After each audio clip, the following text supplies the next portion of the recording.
All right, hello and welcome back to Real Seekers. I'm your host, Dale, the Real Seeker, and today I have a special treat for you. I'm joined. It's been a while, but I'm joined by a special guest, Michele Chynoweth. Welcome to the show, Michele. Thank you, Dale. Thanks for having me. Awesome. Yeah, so it's great. You kind of have written a new book, and that's why you're on the show to kind of share what that book's about and what you think about the issue of abortion and how that relates to the story of King Solomon. But before we get into kind of the specifics, the first thing I always do with all my guests is I want to turn it straight over to you to just kind of introduce us as to, who you are. And maybe if you don't mind, share a little bit about your own faith journey, how you came to faith in Christ. Sure, I'd be happy to. So I am a best-selling novelist, The Wise Man. The latest book is my fifth novel, and I write contemporary suspense novels that reimagine Old Testament stories in the Bible. Now, I like to say God called me to do that, but it was totally in hindsight that I saw that because I resisted it at first. I was in a really dark place with a lot of things, and I can go into depth on that, but my marriage, my business was crumbling. I was in a really dark place. I actually was suffering from the disease of alcoholism. And luckily, God brought me through all that in writing my first book, which was a modern day novel based on the book of Job in the Bible. And I look back now and see God was tapping me on the shoulder to write that book and to bring me through into the light. And just like Job, he finds a richer, better life in the end, and he goes through so much loss. But again, I was losing my marriage through a divorce, losing my business, which was an ad agency at the time, through the recession in the 90s. I felt like I was losing my kids who were becoming teenagers at the time, and losing my health. And I had just lost a fiction prize. 9/11 had just happened, actually. And, that affected a lot of us. And the prize was literary agency representation, and the agency was located in the towers. So I lost that, and I was just in despair. And I heard a still small voice say, "Michele, you should write a modern day novel based on the book of Job." I'd always wanted to be an author my whole life since I was 10, and life happened, and I went into various jobs. I was a news reporter, a marketing director, owned an ad agency, had kids, got married, got divorced, got remarried. So life happened, but that writing bug bit me, and I was trying to get out a novel at the time, like I said, that won the prize, and then lost it. So I feel like God reached through it all and said, "You need to write this book." And it helped me through it all. So luckily today I'm living my dream of being an author. I'm also a book coach, helping other writers become authors through my Your Book Done Right masterclass and personal coaching. I'm an editor with a couple of publishing houses and freelance. And, I'm living the dream with my career.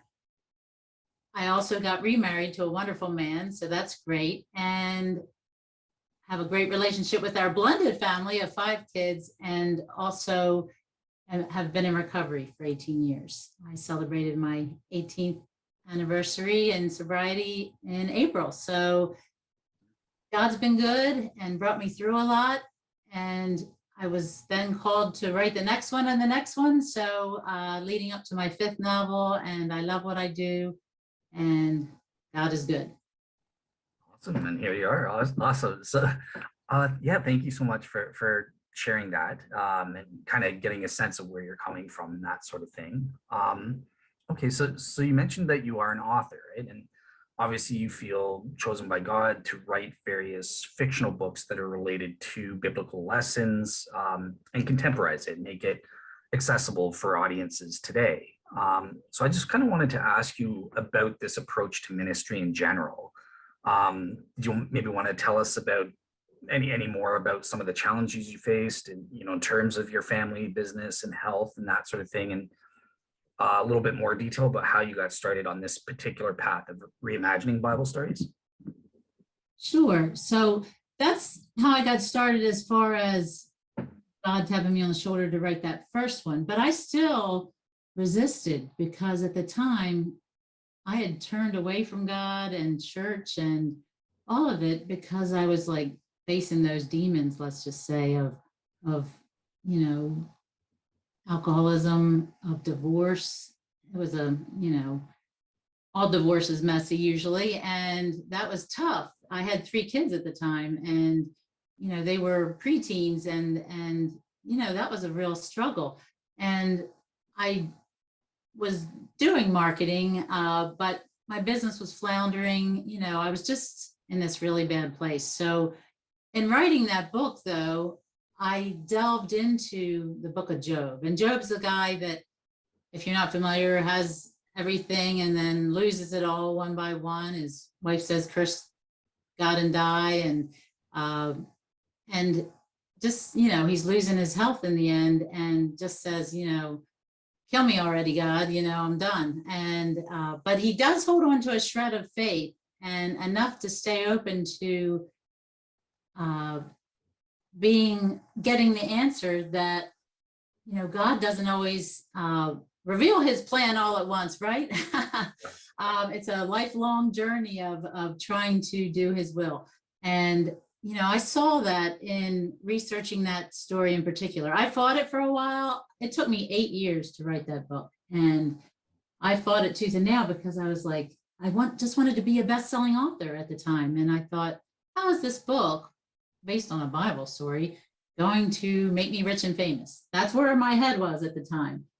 I was humbled for sure in surrendering to God's will, in, getting sober, in, being a single mom of 3 kids, in picking my life back up, in putting this book out there. And, life's a journey. So one step at a time, I started to realize, hey, I need to get this book out there. And in doing that, I started to speak to small church groups and women's groups. And somebody came up to me at one of those speaking engagements and said, after reading your book, I decided to go back to church. And I was blown away. I was like, wow, maybe this isn't about being rich and famous. Maybe God's will is to make a difference, even if it's in one person's life. And that started to sink in little by little. It took a while. It's taken many years, actually. So that book came out in 2009, and I got called to write the next one. A friend of mine said, you should write a story based on David and Abigail. And I at the time, so I grew up Catholic, by the way, and I'm still Catholic. Okay. That's another story, but I came back to my faith when my second husband, actually both husbands, converted to Catholicism for me. My daughter likes to tease me on that, like, Mom, you converted 2 men to Catholicism. One was Lutheran and one was Methodist. But I did fall away from my faith in that whole dark period. And in getting remarried, and my husband went through that RCIA process, my eyes were opened, and the whole writing journey as well.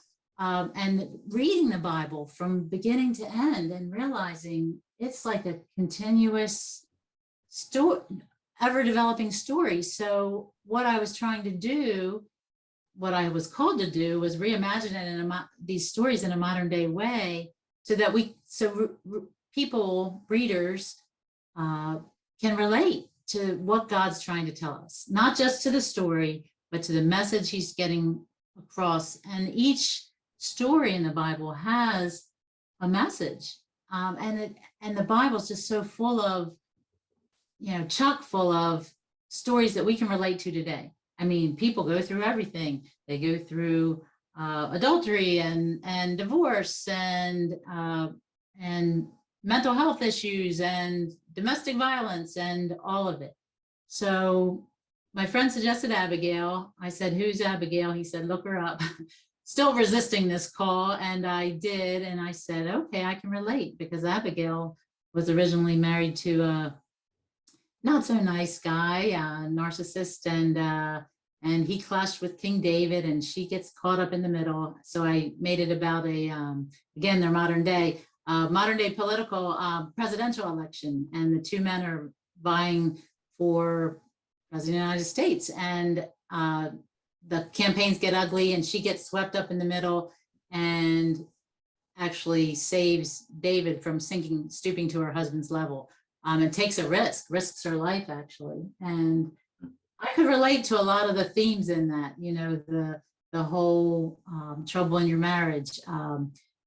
She's married to an abusive alcoholic, so the whole, some of those issues. And it's a story, really. The first one was how God has a plan for us, the faithful one. And then the Peacemaker, which became the book on David and Abigail, is really a story of having courage and taking that risk no matter what. Because, in the end, we have to have the courage, summon up the courage. And she starts out as like this weak, kind of floundering woman who just, is like, God, why me? She asked that question too, and has to summon up courage to do the right thing. And so I realized in that book, I spoke on that book to a few different groups, and so somebody came up and took my hand and said, I'm married to the same guy you used to be married to. Can we talk? And I realized again, wow, everybody in life is dealing with hardship, and it's hard to hold on to that faith. And if my book could help one person, type of thing. So that went on to, I wrote The Runaway Prophet based on Jonah, a guy that's struggling with God, God's plan for him. And I was still struggling. I did a Bible study at that point and realized I'm a lot like Jonah, trying to run from the call. And when you help others, God rescues you in the process. So that one came out. And then The Jealous Son, based on Cain and Abel. I have two sons that are now in their late 20s, early 30s, and they were in a rock band, and one gets jealous of the other, and bad things happen, and they say, Mom, which one was I, Cain or Abel? I said it's a mashup, but loosely based on them, and they say, right, what you know, right?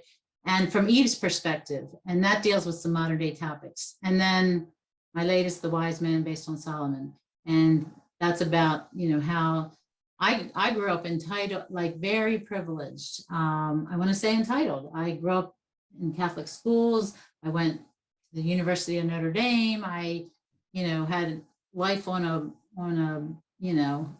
plate, silver spoon, and I started becoming the prodigal daughter. And so sometimes we fall away, but if we're open for just a second, God brings us back. Awesome. Yeah, I think there's a couple things that's interesting. So one thing I like, so you got your start with Job. Like, I think I almost agreed 100%. Like, I had sort of a similar experience, and the lesson of Job was important. And I felt that it was an interesting lesson is, like, in the end, God doesn't give Job the answer. He doesn't tell him why all this is happening. So it's kind of a lesson to have faith that there is this overall plan, and you trust that God is accomplishing it, even when you can't see it, kind of thing. So I like that. One follow-up question. This isn't on the list, but so it's interesting. You're a Catholic and that sort of thing. Do you find that your Catholicism kind of plays a role in the stories you're writing, or are you really trying to make an effort to just make it kind of applicable to any denomination or something? Or like how does that play a role? Any faith, and even secular readers. I've started to realize we need to not just preach to the choir and reach out into the world for people that need to hear, get closer to God.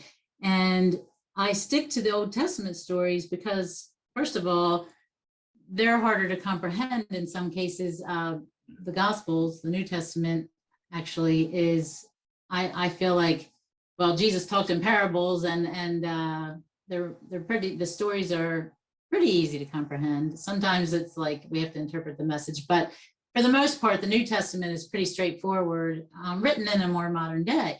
But the Old Testament stories, so the fact that I stick to those makes them more universal, because I've had Jewish people read my book and say, hey, it's not Christian fiction, it's inspirational fiction is what I call it. Edgy inspirational fiction.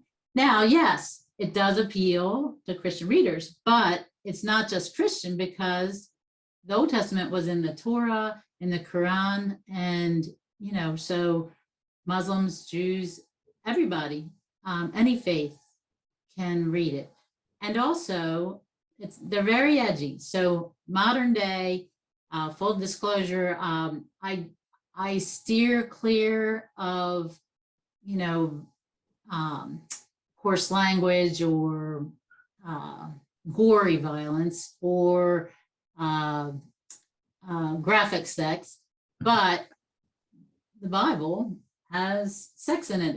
It's funny. I went to a book signing once, and this guy was arguing with me after he picked up my books and read the back book covers. He said, these books can't be based on the Bible.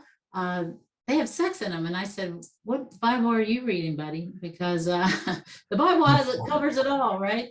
So yeah, that was a funny moment in time when I look back.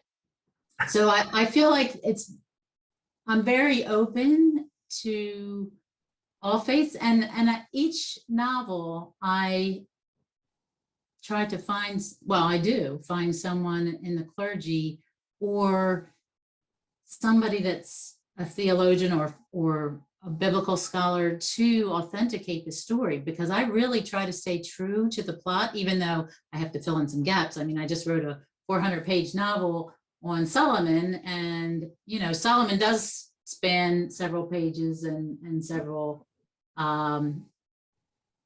chapters in the Bible.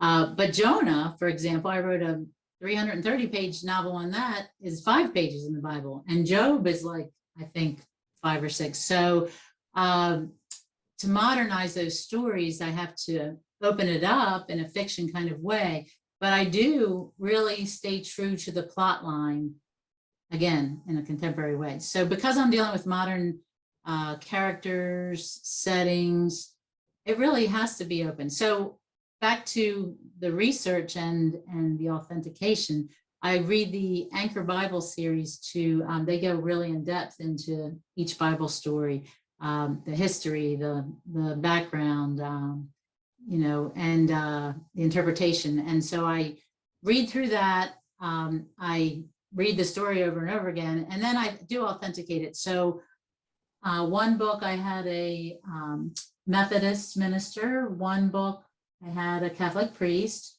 one I talked to a rabbi, one a rabbi and a Baptist minister. So in other words, I don't want to pigeonhole it. And another thing that opened my eyes to that and made me call it edgy inspirational fiction was I went to the International Christian Film Festival. This was a few years back, 2018. And like 600 people were in the audience. And I was so excited because they had a panel called Why I Hate Christian Films. And one of the producers, Isaac Hernandez, held my books up on the stage. We had talked prior, and he held my books up and said, this is what we need to bridge that gap. Not that pablum Christian fiction, no offense to any writers out there, but like a lot of it's like the Amish Christian fiction, and that has a place, that has an audience, but we need more. And a lot of Christian films, what their message was a lot of Christian films are just like very I don't know, not exciting, for lack of a better word.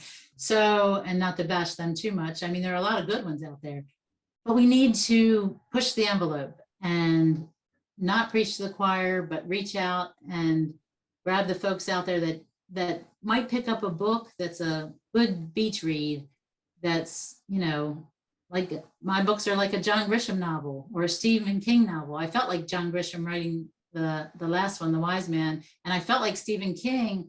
I wrote a murder mystery based on Cain and Abel, and that was super exciting for me.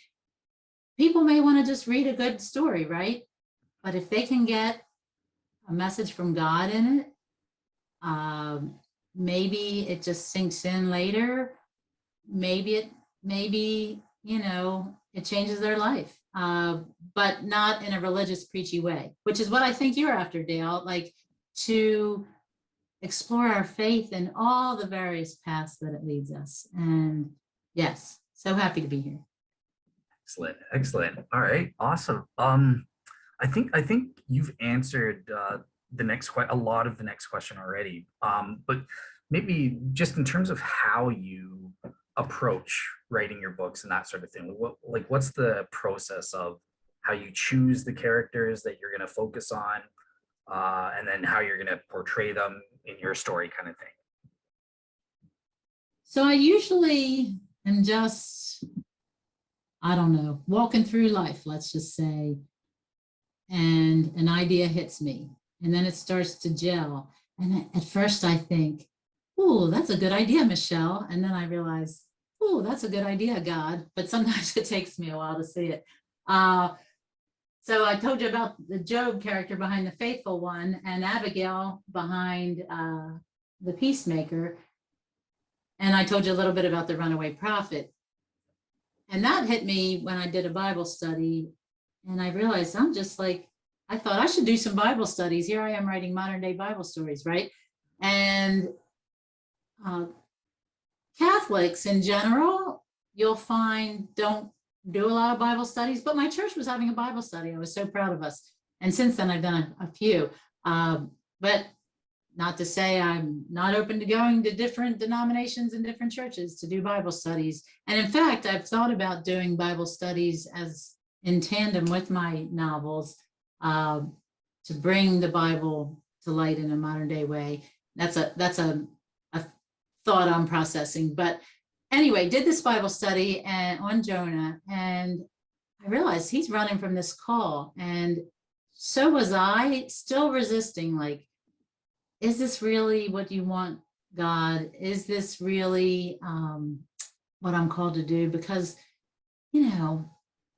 not New York Times bestseller yet. It was doing well. And because of my marketing background, fortunately, I've been able to, have a platform, put it out there, get the word out through various, and, be on shows like yours, television shows, radio shows, podcasts now.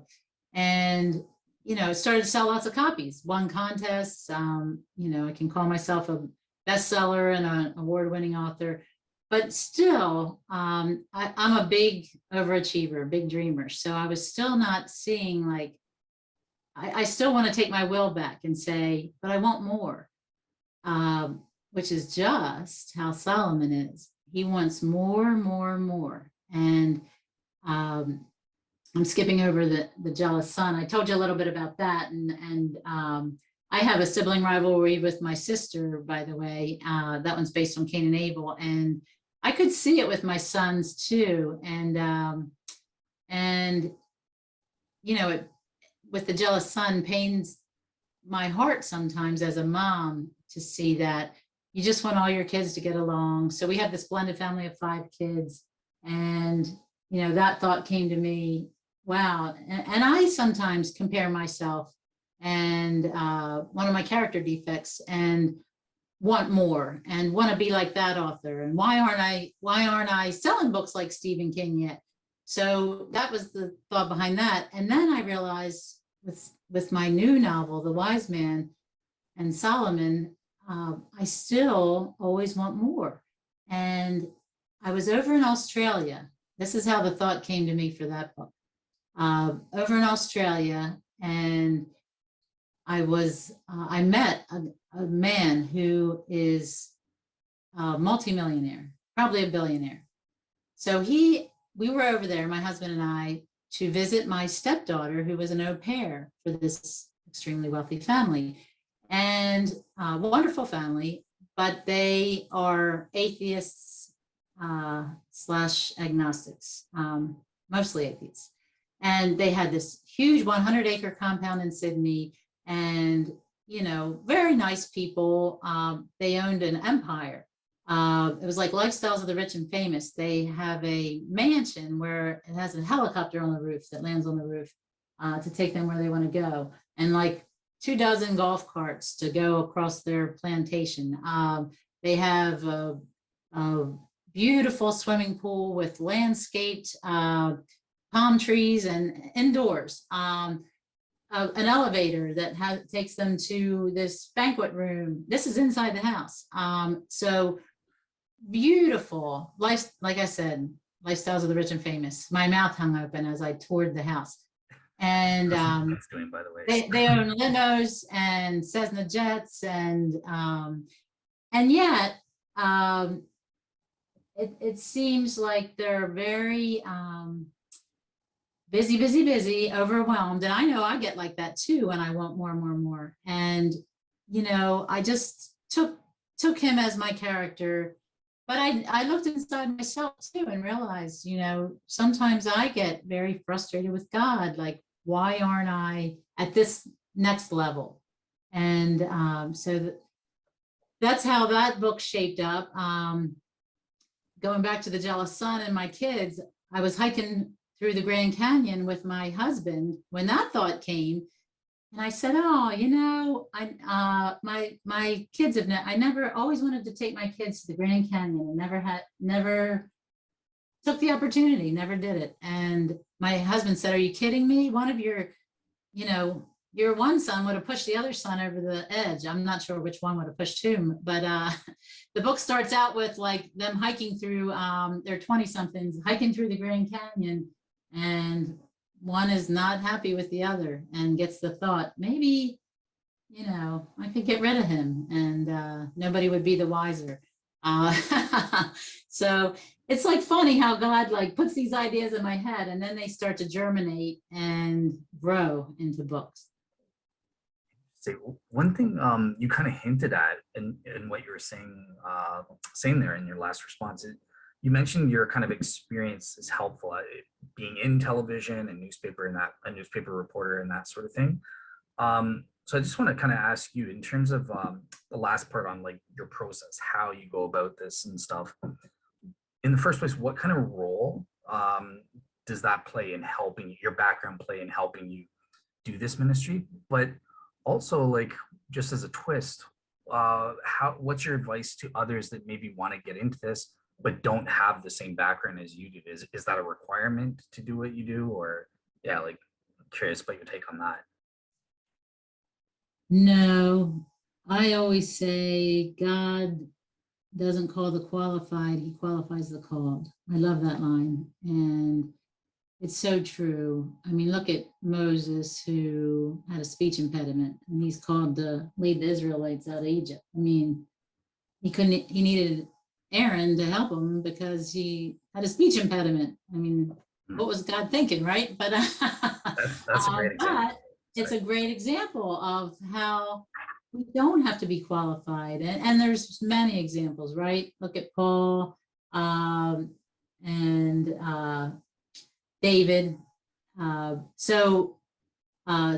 David's a good example. The Wise Man's actually a sequel to The Peacemaker, because The Peacemaker is my book is based on David, and then The Wise Man's based on Solomon, his son. So there's some overlap there with the characters.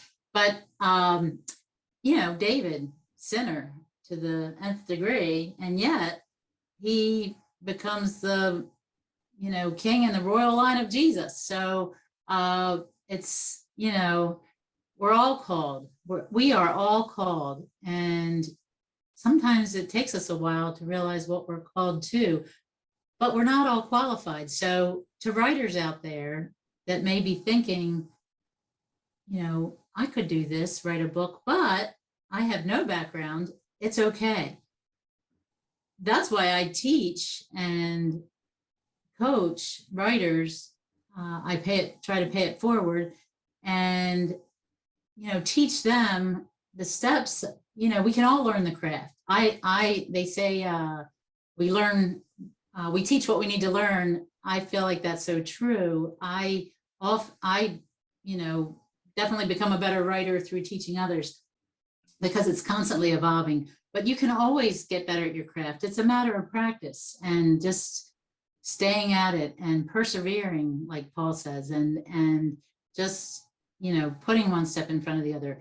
And then as you grow, like as I grew from this book coaching came about going back. I was a writer. I went to writers' conferences. I learned, I got help from editors and I became an editor. I got help from, I went to, you know, various conferences and realized, ooh, speakers are selling more books. So I learned how to speak and I went through Toastmasters and, you know, honed my ability on that by practicing in a safe place with the small Toastmasters group and grew in that capability and then started speaking to small groups and then bigger groups and then big conferences and started to meet writers who said, how did you do what you did? And so I started to pay it forward. I taught at the local college. I never thought in a million years I'd be a teacher. I said, I went in, I sat at a chamber luncheon and I sat next to this lady and she said she was at the college. And I said, oh, I wanted to guest speak at a writers group at, you know, a fiction writers group. And she said, well, come in and see me. And before long, she said, okay, I'm going to have you teach this course. And I said, wait a minute, I'm not a teacher. And she said, that's okay. It's going to be the lifelong learning. You're going to teach adults on Saturdays. And I said, how do you know I'm a good teacher? And she said, I can tell by interviewing you today that you would do a good job. So it's like one thing led to another. And then I developed, because of COVID, and we were all on Zoom and online, my college course became online. And then I started to develop my own course online that included personal coaching, because I often feel a lot of writers feel overwhelmed. They'll go take this course and that course. I've done the same thing myself, taking this marketing course and this marketing course, and then you feel overwhelmed and then you get stuck. I try to lead writers by the hand from wherever, meet them wherever they are, to take them not only through the writing, but editing the book themselves, and then finding a professional editor by leading them through different publishing venues, whether you want to self-publish, which is actually quite easy and lucrative these days. It's very, very much evolved. To, you know, or do they want to do a traditional publishing route? And, you know, what does it take? What does making a book proposal look like? Getting a literary agent. I've been through all the publishing paths. So I've been there and made the mistakes, and I try to help writers learn from my mistakes and had some triumphs as well. And then through the marketing. So again, I have a marketing background. I was an ad agency owner. I worked for an ad agency before that. And then as a marketing director for the World Trade Center in Delaware, for a corporate firm in Delaware. And so I've been out in the corporate world and I've applied what I know and taken lots of book marketing courses as well to the writers that I help. So you don't need any of that to start out. I didn't have anything starting out, but you learn as you go. And so, and I just want to give a shout out. So I've actually hired people to help me with what I don't know or don't have time for. And I have a wonderful publicist, Sharon Farnell, who connected me with you, Dale. So a great journey.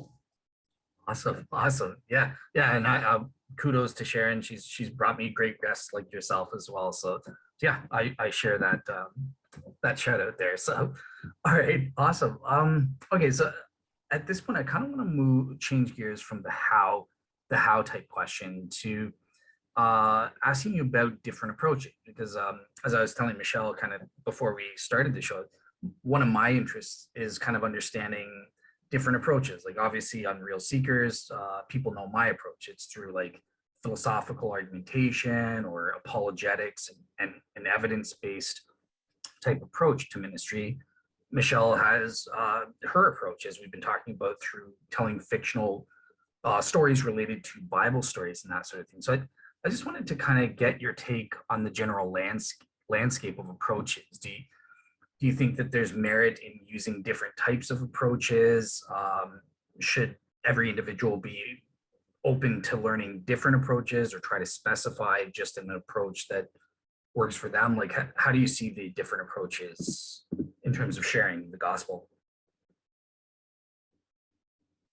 Well, my mind went to the Shroud of Turin while you were talking, because I know that is one of your subjects that has been discussed at length in your apologetics and your real seekers. And I actually was fortunate enough to see it.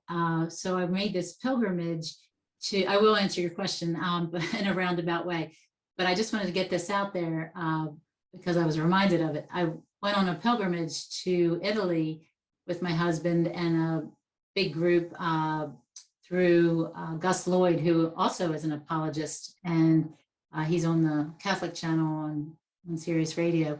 And he had this group tour, and we went on the trip, and it was wonderful. We went to Turin. We started out in Turin, and the Pope had decided unveiling the Shroud of Turin for the 200th anniversary, I think it was. And it was like being in the line to get to the shroud. Reminded me of waiting in line at Disney World. Like, it was like hour and a half to get in. And but it was really, it was so amazing once you got in there. So, and just to know the background, we had headsets and we were being talked through with our other host, Father Leo Padalingham. But anyway, so we're listening, and that was an awesome experience. And it helped me to realize that, sometimes we have to let go of all the doubts and disbelief, and just be open. And for me, it was a faith moment. Anyway, just before you, out of curiosity, are you like a believer? Are you pro shroud, or you don't know about it, or you're skeptical, or just out of curiosity, if you don't mind me asking? Definitely pro shroud. Pro shroud. Okay, awesome. So let me jump from pro shroud to pro life. So the process, we'll just talk about that for my latest book, The Wise Man. Sure. So I met this guy, multimillionaire, seems to have it all, but still, doesn't, still wants more, and drew from my own background. And I said, okay, how is this going to play out? His father is a US president, retired, in my former book. He's retired now, and actually his health is failing, just like David's when Solomon is anointed the next king. So what's that process? So he, and there's a lot involved in that. He, has a big fight with his half brother, and that's in there too. But I had him become a Supreme Court justice because Solomon also decides that this is my process in making the story modern day. We'll just go with that. So Solomon decided, a lot of people are familiar with this famous story, just like Jonah and the whale, Solomon and the two women who are fighting over the baby. And I thought, and actually a friend of mine gave me the idea for this too. What about Roe v. Wade? And that's always been I'm interested in headlines. I used to be a news reporter for several years, both on air and for newspapers. And, I love, I don't watch much of the news. I get too depressed, but I do care about current events and what's going on. And in particular, Roe v. Wade. And I actually went on the March for Life a few years back. And actually, when Trump spoke, I went in 2020. And I went with the Catholic group, and I got caught up in it. And I was like, wow. And that's not to say I'm judging anybody. I mean, we're all sinners, and it's, you know, and I understand what women go through, and I'm not one of those that, you know, is going to come down on people, but I realized my deep belief in pro-life. Uh, so I got to thinking, you know, Solomon judges between these two women. What if a woman went to have an abortion late term and found somebody to perform it, and it was like a, you know, one of those doctors that, you know, is kind of shady, and events happen where the baby's born live.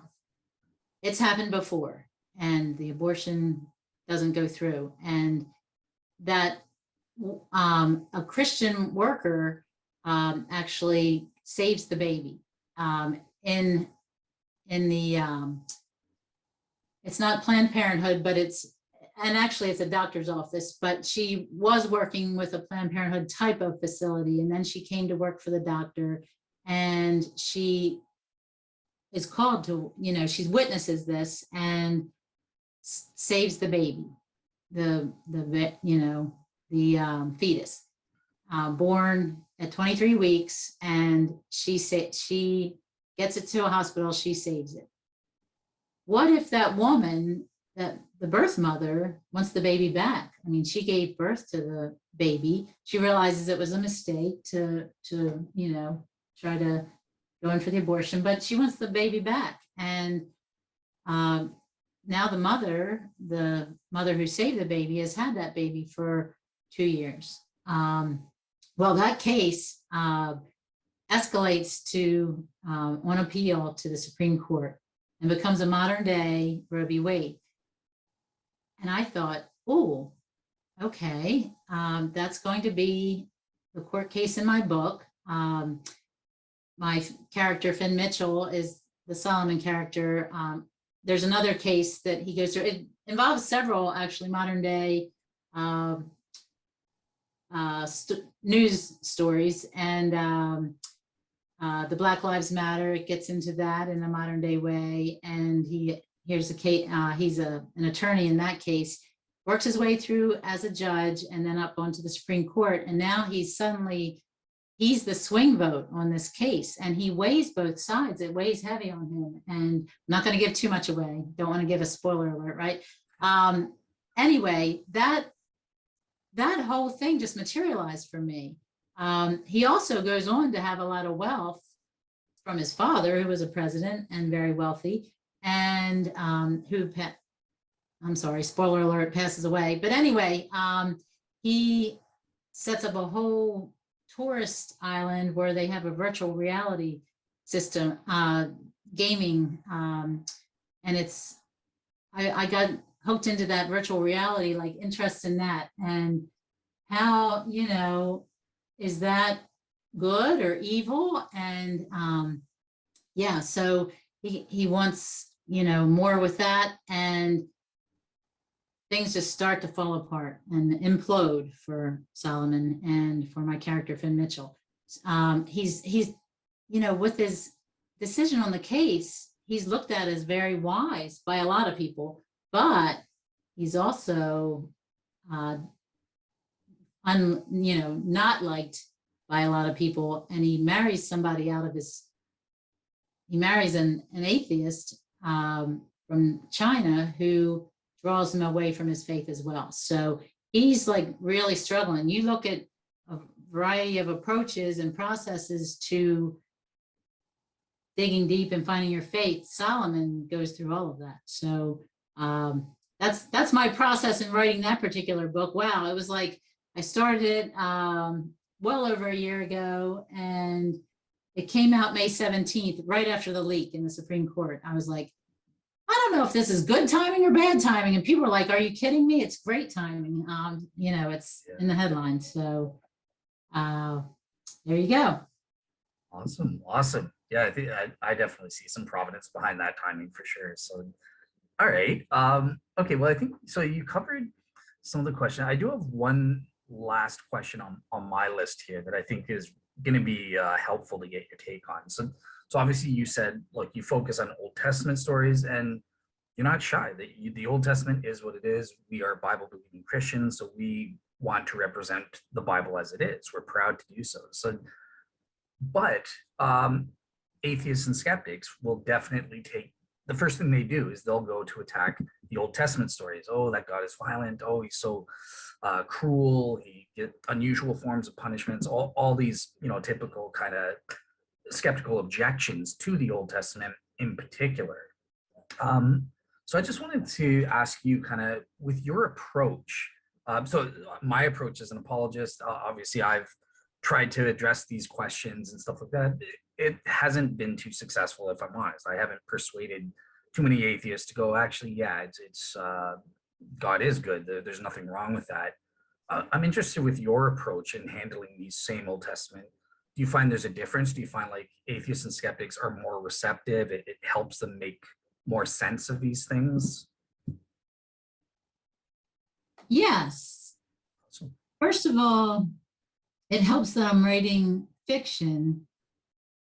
And so there's a lot of latitude. And for example, the Australian family, when we went over there, I had my latest novel, The Runaway Prophet, and I took it with me.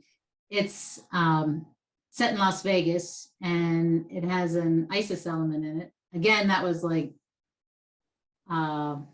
ISIS wasn't even a thing yet. And I have a terrorist group. I didn't call it ISIS, but a terrorist group that was underground in Las Vegas. And the Jonah character is called by his father, who's on his deathbed, retired FBI agent, to call him out to Vegas to deliver a message to them that there's this underground terrorist group that he's discovered, and to work with the FBI. And like Jonah wants nothing to do with it. He has a bad past. He had an affair in Vegas, and he jumps on a cruise ship with his dad's money, but he ends up back in Vegas working with the sinners. They work with a prostitution ring sting, the police, and he works with some gang members and some drug addicts. So it's like Jonah works with the sinners in Nineveh, and then he's like, oh, what am I doing here? Anyway, it gets very edgy and very action-packed and racy. And so I feel like, so this family in Australia that are atheists read my book and said, well, we would think that you could market it better if you didn't call it my modern day Bible stories.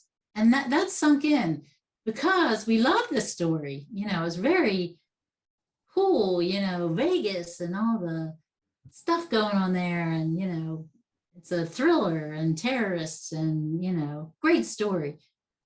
And I thought, so there's the thing, back to bridging the gap. Sometimes we can reach people that are doubters or don't believe, refuse to believe even, in a way that, and it's not magic, it's not tricky, it's not anything but, sometimes we reach them like musicians through songs that maybe touch their heart and make them think a little differently, or maybe make them feel something that they didn't feel before. And so with a novel, action-packed suspense with a little romance, maybe that will get the message across in a way they don't even expect. And I love writing it, so hopefully maybe it'll change a heart or two. But yeah, I think God calls us in all different ways to reach people. I've had my doubts. I've had times where I was like, my own kids, who all went to Catholic school, by the way, fell away and said, Jesus isn't real. Mom, why do you write these Bible stories? Why? The Bible's just a whole bunch of made up stuff.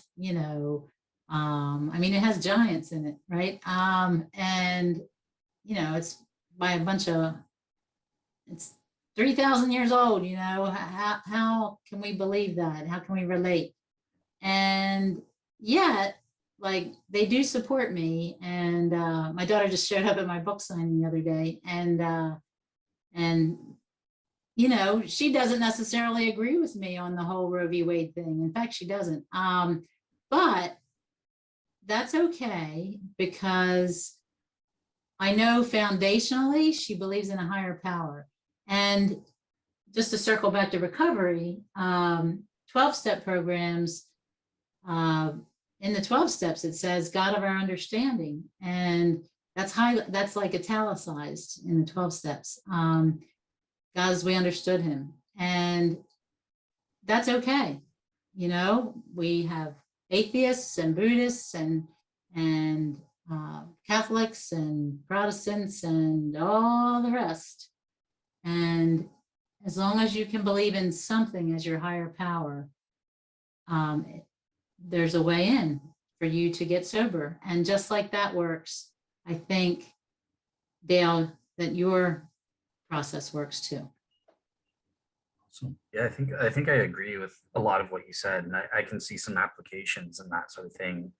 One, I hope you don't mind. Do you mind if I have a question that I actually just thought of that might be helpful for some of my audience, because I know that you do research and you consult biblical scholars and that sort of thing for your books. In terms of abortion, obviously we're both pro-life, but do you mind maybe sharing, like, well, why is that? Are there Bible verses that support that, or like, why is the pro-life the correct biblically consistent position, if you don't mind answering that? Well, I'll just tell you what I believe. I believe that, well, one of the Bible verses is, I knit you in your mother's womb, you were fearfully and wonderfully made. God's telling us right there, like, and I knew you before, even if your mother abandons you, I won't abandon you. Like, he knew us. That gives me chills in saying it, by the way. I just want to say that. He knows us before he even makes us. And so where do you draw the line? Is it, and you're making me cry actually saying this. Is it at 23 weeks? Is it at 15 weeks? Is it at 7 weeks? No, there is no line. There is no line. It goes back to when that spark of life, that one cell joins another and starts to grow. So there is no line that you can draw. Life is life, and meant to be. And I feel for the women that feel like they don't have a choice for whatever reason, and it's tough. But if they can just hold on to their faith and say, this baby, if it comes to fruition and is born, was meant to be, whether or not they have to give it up for adoption because they can't raise it, or whether or not it's a struggle. There are people out there, by the way, to help them, but it's like, they said, I think it was one of the great musicians, Bach, Beethoven, maybe it was Beethoven. Mozart, was it Beethoven? It's Beethoven, I think. Yeah. Beethoven was his mother didn't want to have him, right? And he became Beethoven, and he was a mistake. I believe I read a story really quickly on that, but and you can do your homework, but yeah, you're familiar with it. So it's like, we don't know what God's plan is. Just like Job, we don't know why Job went through all that. I mean, Job went through everything, and yet God had a plan. And it doesn't seem fair sometimes in the Old Testament stories. Like, why did God, punish that one? Or why did God, test that one. But sometimes in our tests and trials and tribulations, we learn something and it makes us closer. So yeah, we all have to answer in the end, right? And I would firmly believe that. So, yeah, that makes me pro-life. Awesome. Awesome. Yeah. Thanks for that. All right, cool. Well, at this point, I've covered all my list of questions.